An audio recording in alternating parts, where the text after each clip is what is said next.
this about? Jethro asked. With all the people around you, why do you sit there with the people from dawn until dusk? This is not a good way. You and your people will wear yourselves out. It is too great a burden. Teach them the laws and the statutes and instruct them how to conduct themselves and why they should. Let them handle the simple cases and bring difficult cases to you. Then your burden will be both lightened and shared. I must admit that it's tempting to just end it all right here, because Jethro just dropped a prophetic word. He calls Moses out on his overfunctioning, and he invites him in to a new way of being. And what blows me away is not just that Moses listens to the advice of his in-law, a miracle in itself, but he takes this advice. He takes this advice and it serves him well. It serves his community well. 6 years ago, I began to reorient my life. In leaving behind the competitive athletic lifestyle I knew, I embraced my faith and I embraced community. As I prepared to start my seminary training, I thought that part of the way I was reorienting myself away from this highly competitive, high-performing drive to constantly achieve, to do the most, train the hardest, and be as self-sufficient as possible. I thought I was reorienting myself away from that. And then I started hanging out with pastors. And the academics are just as bad. And so now I'm coming to understand that perfectionism, over-functioning, and individualism are not limited to any discipline, any career, any role. It's the water we're all swimming in. Like Moses, so many of us sit with the people, with our work, from dawn until dusk. We have jobs, whether they be volunteer, full-time, part-time. We have roles: sibling, friend, mother, grandfather, community member. We have emails to answer, calls to make, bills to pay, buildings to maintain, family and friends to check on, aging parents to manage, news to follow, households to run, all while having a spiritual practice and self-care regimen and exercise routine, and some semblance of a life. I don't know about you, but when I hit my stride, though it is always short-lived, I seem to be able to strike a balance between these tasks and demands, doing everything myself. And it feels amazing. I feel important, I feel worthy, capable, confident, and needed. Like I have everything under control. But it never lasts. Capable and confident transform into exhausted and lonely, sometimes resentful. And of course they do, Because, my friends, self-sufficiency is a lie. A foundational tenet of white supremacy culture is self-sufficiency, and individualism try to cover up the truth that we are inextricably bound together, wholly interdependent, that we need one another. God is God. We are not. We were made to be co-creators, designed for teamwork, with each other, yes, and with God. This is why, despite common misconceptions, the minister does not run the church. The people do. This is why we say it takes a village to raise a child. To ignore this truth, the truth of co-creation, is, as Jethro says, not good. You and your people will wear yourselves out. It is too great a burden, he says to Moses. But this is where Jethro and I perhaps start to disagree. Because to me, it's not just about Moses getting burnt out. It's about the spiritual discipline of asking for help. It's about modeling humanity and imperfection for our communities, our churches, our families. It's about humility. It's about collective ownership and collective flourishing. In our faith tradition, ministers are ordained and called to serve by the local congregation. Members of the congregation, you, own the building.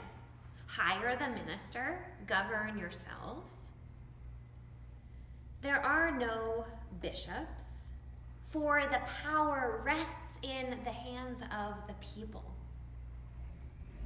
And there is no ontological shift.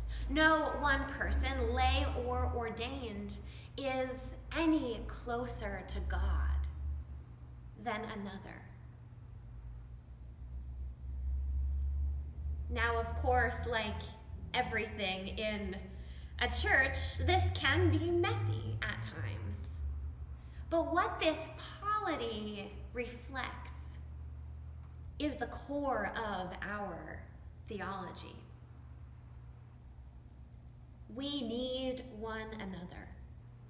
We are co-creators. We are all ministers, and ministry is what we do together. When Moses shares the load, handing over tasks to his capable flock, they move one step closer to collective flourishing.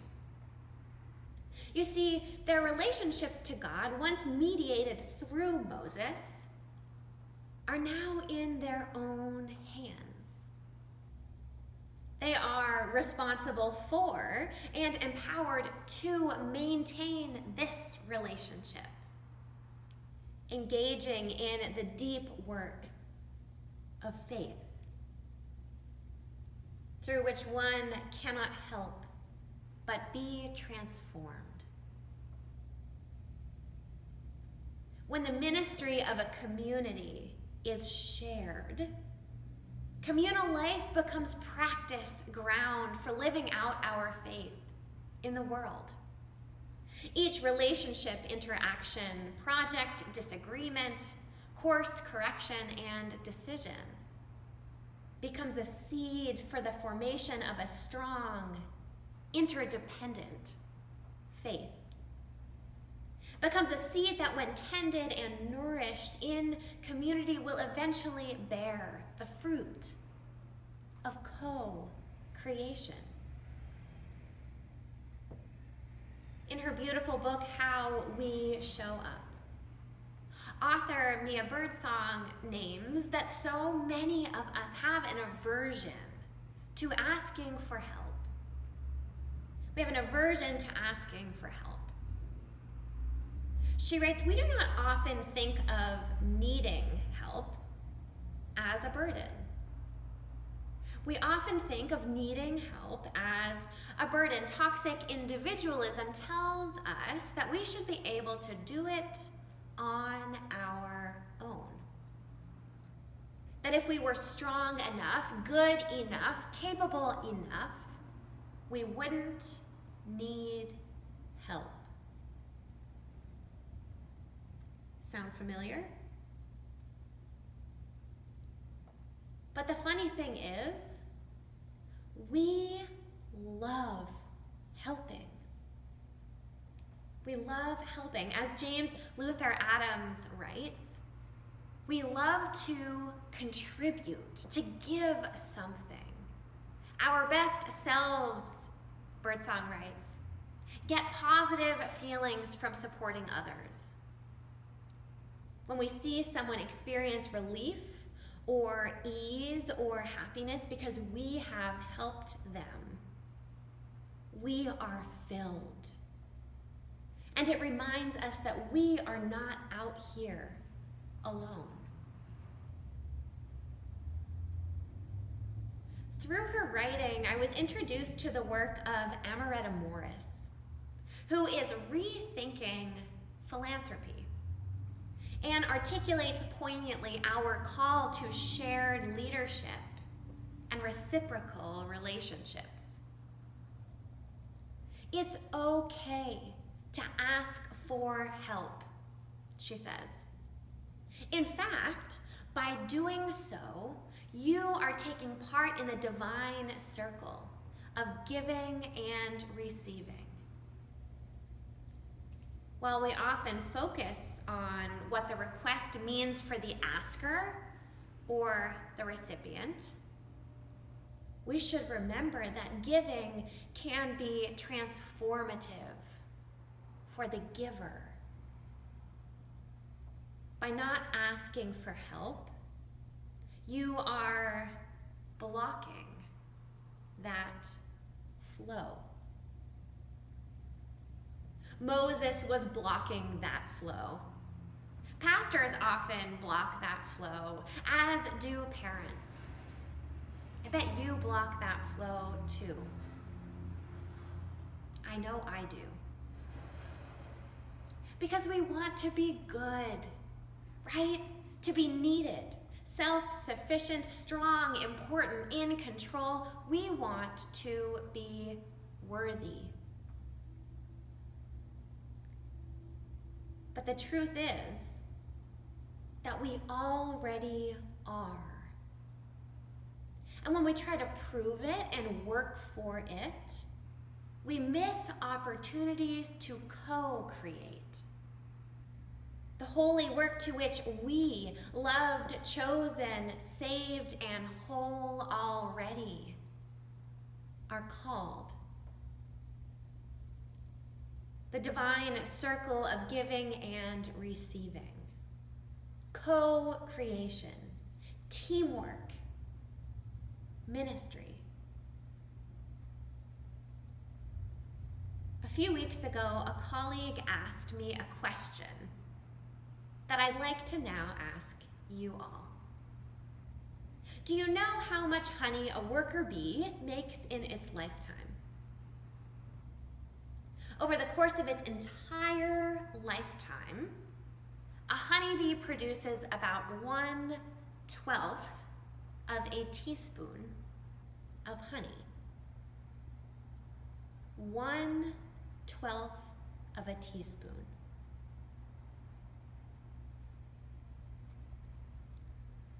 That means that together it takes 12 bees, their 12 lifetimes, to make 1 teaspoon of honey. I won't tell you how much honey I put in my tea, but I can tell you it's more than 1 teaspoon. So follow-up question, How much honey then can a bee colony make in a year? We know that one bee can make 1/12 of a teaspoon in its entire lifetime. And so what can a community of bees, a congregation of bees, make in a year? The answer is 60 to 100 pounds of honey. Alone 1/12 of a teaspoon. Together, 100 pounds. Alone 1/12 of a teaspoon, together, 100 pounds. Friends, we are not meant to do this work, to do this life alone. Like the honeybees, teamwork is in our DNA. Ministry is relational. If it is not shared, it is not ministry. In this divine circle of giving and receiving, we are co-creators with each other, yes, and with God. And what a relief, right? What a relief. The work of raising children, of tending to elders, of navigating grief and loss, of celebrating our joys, of bringing about heaven on earth is not mine. It is not yours. It is not God's. It is ours, together. And so perhaps Jethro's challenge to Moses wasn't about sharing the load after all. Perhaps the challenge to Moses and to us all is to have faith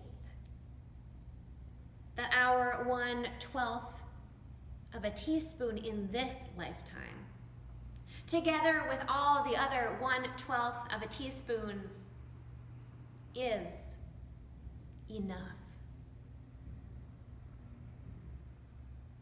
May it be so. May we make it so. Amen.